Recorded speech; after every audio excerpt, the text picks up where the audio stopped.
मेरा नाम सीता अनिल पतालवंशी है। मैं तहसील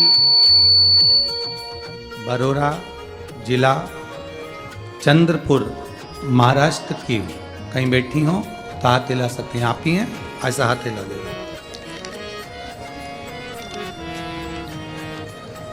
मैं कथा के पंडाल में बैठकर कथा सुनने का क्या फल होता है, मैं वो बताने का वर्णन कर रही हूं गुरुदेव। मेरी बेटी जो कि 3 साल से सरकारी नौकरी के लिए अप्लाई कर रही थी, 1 नंबर 2 नंबर से रह जाती थी।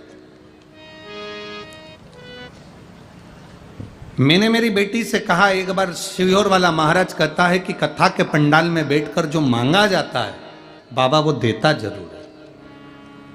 कथा का पंडाल एक पंडाल नहीं, शंकर का कैलाश धाम है। वहां बैठकर जो मांगा जाए बाबा उसको दिल से देता है। चल अपन कथा सुनने चलते हैं। हम सीहोर कुबरेश्वर धाम की कथा सुनने के लिए आए और दूसरी कथा हमने आकोला की सुनी। आकोला की कथा में हमने विनती करी। देखिए गुरुदेव, पहली कथा जब सीहोर सुनने के लिए गए कुबरेश्वर धाम पर, वहाँ विनय कर कर आए थे और बाबा से प्रार्थना कर कर आए और बेटी ने पुलिस की नौकरी के लिए अप्लाई करा। बेटी ने कहा एग्ज़ाम तो ठीक नहीं गया, रिजल्ट क्या आएगा भोलेनाथ जाने। हमने कहा अब रिजल्ट कब आने वाला है, उस समय पर अपन कथा के पंडाल में ही बैठे रहेंगे। चल कथा सुनने के लिए। दूसरी कथा में जब रिजल्ट आने वाला था तो हम अकोला की शिव महापुराण की कथा में पंडाल में बैठकर दोनों माँ बेटी कथा सुन रहे थे। और बाबा का मैं क्या गुणगान करूं गुरुदेव। बाबा बाबा है जो कथा के पंडाल से कभी खाली नहीं भेजता।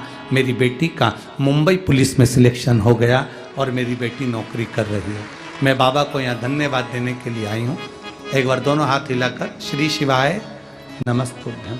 ये शिव तत्व है, ये ओघड़ी है, ये शंभु है, ये त्रिकालदर्शी, ये कैलाशी, ये अविनाशी है।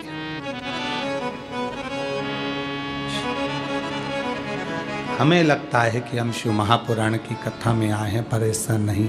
शंकर को जिसकी झोली भरना होती है, जिसको कुछ देना होता है, उसी को खींचकर शिव महापुराण की कथा के पंडाल तक लेकर जाता है, वरना यहाँ तक बुलाता ही नहीं, बुलाएगा ही नहीं।